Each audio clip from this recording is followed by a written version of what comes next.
أحب الهدوء والوحدة، مو كئيبة لكني أحب أقضي وقتي الحالي عشان أعرف نفسي واكتشف نفسي أكثر. أبوي صياد سمك وهالهواية يمارسها من هو صغير مع أبوه ولحد ما صار يمارسها مع عياله. كنا دايم بأوقات معينة نروح بحر ملج اللي قريب من مدينة ينبع ونوصل على أذان المغرب ونخيم ونولع النار، ويبدون إخواني وأبوي يتجهزون عشان ينزلون على البحر ويحطون الشبك. أما عني فكنت أركض بحماس، أول ما أنزل من السيارة أتجه للبحر وأجلس أتأمل فيه لين ما تغرب الشمس ويظلم المكان. بعدها أرجع عند أمي ونجلس نسولف. بيوم من الأيام وصلنا في العصر، بما أن كنا طالعين بدري انبسطت بما أن الجو كان مشمس نوعا ما، واللي أسعدني أني أقدر أطول عند البحر. أول ما نزلت من السيارة فتحت عبايتي وحطيتها بالسيارة بما أن المكان ما فيه أحد إلا أهلي، وكالعادة أمي توصين على أني أتحصن وأني ما أنزل البحر وأكون قريبة منهم، ووصايا كثيرة. وأنهز راسي بطيب وصرت أمشي على حواف البحر وأبلل رجولي وأنا مرة مستمتع وحاسة براحة، وصرت أتنفس بعمق وأنا مغمض عيوني. وللحظة حسيت بأن في أحد صدم فيني، وكان جسم ثقيل لدرجة أني بغيت أطيح، بس وقفت على أطراف رجلي وتمالكت وفتحت عيوني بخوف ولا شفت أحد. استغربت وصرت أدور حولي وأنا أدور الشخص أول شيء اللي صدمت فيه، وشد انتباهي على أهلي اللي كانوا بعيدين مرة عني. خفت وصرت أتجه عندهم وأنا للحين أتساءل عن الشيء اللي صدمت فيه، وقنعت نفسي إنها هوا قوي أو حتى خيال، وبكذا ما اهتميت أبد. رجعت عند أمي وشفتها جالسة هي وأخوي ضاري اللي دايم كان يجلس معنا بالوقت اللي أبوي وأخواني يكونون في البحر، وناظرني ضاري وكعادته بدأ يطقطق. جت العاشق والهانة وناظرته بقهر. تكفى فكني من كلامك السخيف. وللحظة نظرت بأمي اللي كانت نايمة وتعجبت، معقولة أمي نايمة؟ ضاري هز راسه بيه واخذ شرشف وانسدح على الأرض وبتعب، وأنا بعد باخذ لي غفوة صغيرة وتنرفزت بضيق بما أن الوضع صار مرة ممل. وللحظة قمت ورحت جلست جنب النار ومديت رجولي ويديني للنار عشان أتدفى. وللحظة سمعت صوت أنفاس وحسيت بأن في حد بقربي وقريب مني بالحيل. تقشعرت وصنمت في مكاني بما أن النفس مرة قريب مني. ارتبكت ولفيت على يساري ولا لقيت أحد، وصرت أتعوذ من الشيطان لعل هالشي خيال بما أني كنت وحيدة فأكيد إنه وهم. وفجأة طفت النار، وسعت عيوني على كبرهم وأنا من هلعة وكان الظلام دامس. قمت وصرت أنادي بأخوي وأمي وأنا أتقدم بخطوات بطيئة منهم. ضاري أمي قوموا تكفون، النار فجأة طفت ولا شايفة شيء. وللحظة دعست على شيء وعجزت أعرفه من الظلام وطحت وصرت أطبطب على الأرض ولقيت كشاف تحسسته، وبالفعل عرفت أنه كشاف وفتحته بسرعة. وما أخفي عليكم أني طوال ما عشت اللحظات وأنا سامع أصوات، هو صوت بالفعل ولا وهم؟ المهم كانت أصوات مرعبة وكلام غير مفهوم. عجزت أفرق من شدة خوفي. قمت وفتحت الكشاف وصرت أحطه حولي وصارخت بقوة من اللي شفته. أمي وضاري مو موجودين، قبل ثواني كانوا نايمين هنا على الأرض والحين ما لهم أثر بكل مكان ولا شفتهم. حسيت قلبي بيطلع من مكانه وحرفيا توترت وصرت أرتجف بشكل مو طبيعي. كانت لحظة مرعبة وغريبة وصرت أصارخ بأعلى صوتي وأبكي وأنا نادي فيهم وأنا مو مستوعب اللي صاير. وللحظة سمعت صوت أحد يناديني طيف طيف أنا هنا تعالي. وسعت عيوني وأنا أركز على الصوت، كان صوت أبوي. انبسطت وصرت أشاهق وأبكي دامني لقيت الفرج وصرت أدور عليه. وللحظة شفته جاي من البحر، شهقت بفرحة وصرت أمشي لها ببطء، لكن حسيت بأن في أحد يناديني ويمشي وراي. خفت التفت بما أني عارفة أن كل هالأمور من عالم الجن اللي أمي ياما نصحتني وحكتني قصص عن عالمهم وخصوصا في البحر، بس ما كنت أصدق دام صار لنا سنين نجي هالبحر وهالمكان تحديدا ولا يصير لنا أي شيء إلا هالمرة. ارتفع صوت أبوي وصرت أركض بكل ما فيني من قوة، وللأمانة كنت أركض علشان أتخلص من اللي وراي. وللحظة تجرأت ولفيت وراي وحطيت الضوء ولا شفت أحد. ارتحت وصرت أتنفس بعمق وأنا مطمنة ورايح لأبوي. وللحظة تكلم بصوت حاد. من أول أقول لك تعالي وينك ما جيتي؟ كنت ألتقط أنفاسي ورفعت راسي وأنا حاطة يدي على صدري وبيدي الثانية ماسكة الكشاف وحطيته قدامي عشان أشوف أبوي. وبخوف أبوي أمي وضاري مختفين وما أعطاني أي ردة فعل أو اهتمام. وصرت أتقدم منه وأنا أشوف ملامح وجهه، صح إنه أبوي لكن وجهه كان غريب شوي، كان معصب ورافع حاجبه لفوق وعيونه متحمرة وشعره كان محوس. وقفت جنبه وبتوتر وين ساري وسامي؟ وللحظة مسكني من يدي بقوة وصار يسحبني للبحر. عقدت حاجبي وأنا مستغربة وبتردد بابا ايش فيك؟ ما أبي أنزل البحر، راح أبرد. وكان ساكت ومتجاهلني وماسك يدي بقوة وضاغط عليه ويسحبني. بلعت ريقي وحسيت إن الوضع مو طبيعي. معقولة هذا أبوي؟ وليش طيب يغصبني عشان أنزل البحر بهالظلام؟ وإيش يبي فيني؟ تشتت وفجأة استوعبت اللي صاير وبارتباك هذا مو أبوي، وصرت أصارخ وأنا أحاول أسحب يديني لكنه كان أقوى مني وصار ينزلني للبحر لين ما وصلت الموية عند بطني وصرت عاجزة إني أمشي. ومن بعد صراخ وشهيق فجأة استسلمت للأمر الواقع، حسيت إن كل شيء انتهى. هنا تشوش عقلي وماني قادر أسيطر على نفسي، فقدت طاقتي وفقدت حركتي، وآخر ردة فعل هي إني ابتسمت لغبائي بما أني كنت أحب وأعشق البحر بجنون، لكنه للحظة غدر فيني وانكتب موتي بداخله. ولا توقعت يكون بهالقساوة وبهالظلم. صح الجن له يد باللي صار، لكن يبقى الدور الكبير للبحر وهو اللي انحط عليه كل اللوم. باختصار بديت أفقد الوعي وبدت عيوني تتقفل تدريجيا لين ما حسيت إني طحت لمكان منخفض، ما عاد رجولي على الأرض وكأني انسحبت للمكان الغريق. انقطع نفسي ولا عاد شفت شيء. عند ضاري اللي كان يمشي ورا أخته طيف اللي فقد أثرها رجع عندهم وهو ماسك دموعه.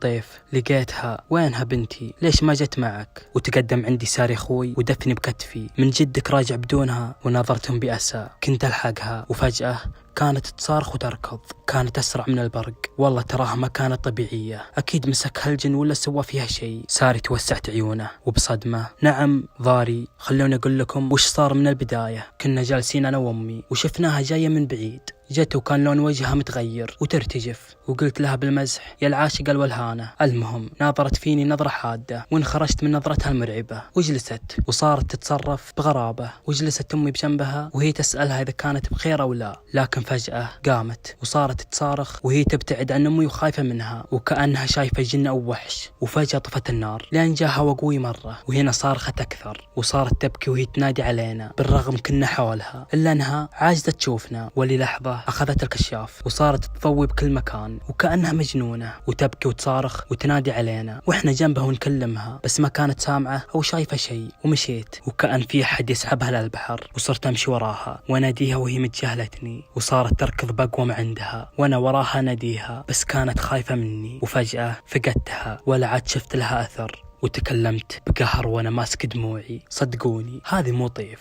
اكيد اللي دخل فيها جن. وصارخت امي بقهر: بنتي ما فيها لا جن ولا فيها شيء، بنتي بتم عافيتها ولا تقول عنها كذا.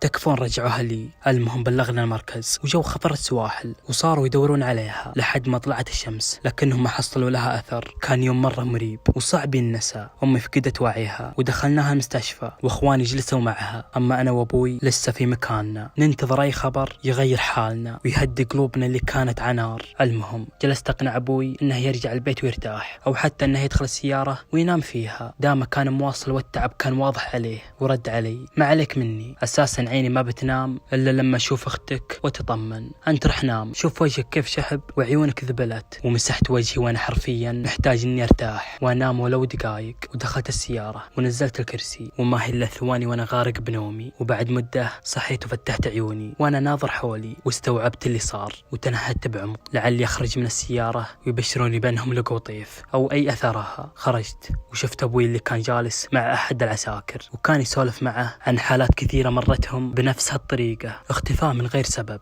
وللآخر. وكان واضح على أبوي أنه قاعد يبكي، إلا أنه كان يمسح دموعه كل شوي ويحاول يستجمع نفسه وما ينفرط ناظره. وانغص قلبي بما أني عاجز أسوي شيء. ومشيت وناداني: ضاري وين رايح؟ والتفيت عليه: أبد، بروح أتمشى هنا. وهز راسه وقال طيب. ومشيت وكنت مستغرب، معقولة جاء المغرب وللحين ما لقوا لها أثر؟ اختنقت وبداخلي ألف قصة وقهر على أختي وحيدتنا اللي من بين 3 عيال. عاجز إني أتخيل بيتنا وحياتنا بدون قطعة هالسكر. وصرت أمشي وأنا مو منتبه لنفسي وإني بعدت على المكان اللي كان فيه أبوي والشرطة. كنت أمشي وأمشي لين خذاني التفكير وغرقت فيه. وللحظة وقفت في مكاني وصرت أتأمل حولي بالبحر وصوت أمواجه اللي في أذني وبالرياح اللي كانت باردة لدرجة إنها قشعرت بدني. كنت مصنم وبداخلي إعصار، لكن حسيت إن كل شيء هدأ وسكت من لما سمعت صوت. كان صوت بعيد عني شوي. لفيت حولي وللحظة جاء في بالي إنها طيف. نظرت بالمكان اللي فيه أبوي وكان مرة بعيد،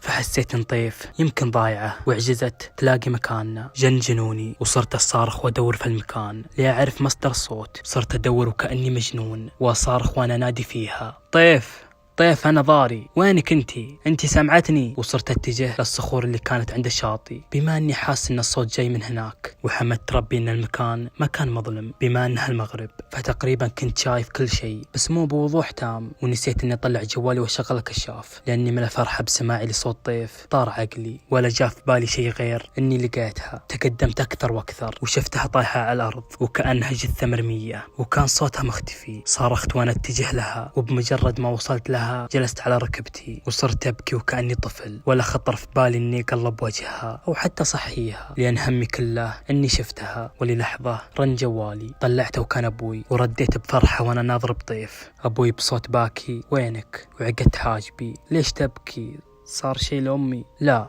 بس لقينا أختك، تعال. تشتتت نظراتي وتنفست بعمق، وللحظة ناظرت باللي قدامي. هذه طيف، هذا لبسها وهذا شعرها. وترددت بأني أقلب وجهها وأشوفها، وكان أبوي يقول: لقيناها ميتة، ماتت طيف ماتت يا ضاري. وللحظة سحبت يدي، كنت أبي أقلب وجهها وأتأكد، لكني توقعت أن اللي قدامي ما يكون من البشر، أصلا مستحيل تكون طيف. وأبوي يقول لي أن لقيناها ميتة. حرفيا توترت وكل خلية بجسمي ارتجفت، وحسيت بأن أطرافي بردت. قمت بهدوء وصرت أتراجع بخطوات بطيئة لورا، وأنا خايف ومرتبك من اللي قدامي واللي توقعتها طيف. وللحظة شفتها تقوم وكأنها تبي تلف وجهها علي. ارتجفت يديني وما تجرأت أشوفها، بما أني متأكد وواثق تماما أن اللي قدامي ما هو من البشر أبد. وبسرعة صرت أمشي وأنا متجاهلها. وللحظة صارت تناديني باسمي وتقول إنها طيف. فز قلبي برعب من هاللحظة، وقلت في بالي: أكيد يبي يأذيني نفس ما أذى الطيف وخلاها تموت. فتجاهلت وصرت أمشي بسرعة، لكن صوتها كان في إذني وهي تتكلم بصوت حزين: ضاري، أنا طيف، تعال انقذني. ضاري، لا تروح بدوني، خذني معاك. ارتعشت وتقشعر كل بدني خوفا منها، وصرت أركض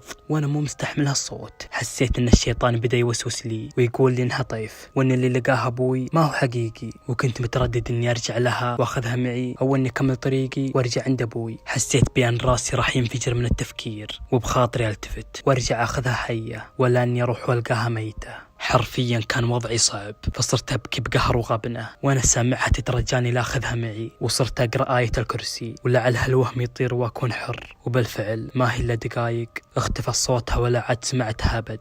وصلت عند أبوي وكانوا رجال خفر السواحل متجمعين والشرطة والإسعاف، وتذكرت إن فقدنا طيف. وصرت أمشي ببطء واتجه عند نقالة الإسعاف لأشوفها. تقدمت وحرفيا انصدمت من اللي شفته. كان منظر مرة بشع ومريب، لأني ما كنت شايف طيف. اللي شفته عبارة عن جسم مسطح لونه يميل للرمادي. شلت عيوني وصرخت: هذه مو طيف، مستحيل هذه أختي. وتكلم أحد العساكر وهو يطبطب على ظهري: للأسف هذه هي طيف. والشيء اللي خلاها بهالمنظر إنها كانت تحت صخرة كبيرة في القاع، علشان كذا جسمها صار بهالشكل ولونها تغير. واضح إنها انغرقت لحد ما سحبتها موية البحر للغريق.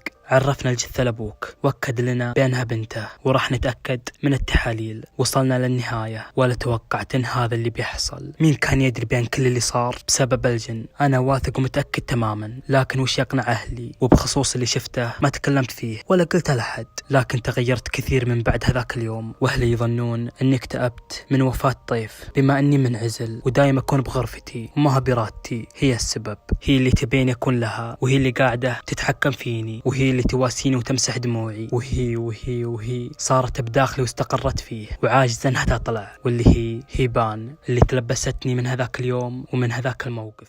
اوكي، زي كذا انتهت القصة. فاذا عجبتك اعطينا اقوى لايك. فبس كان معاكم اخوكم الكحلي، بيس يا خال.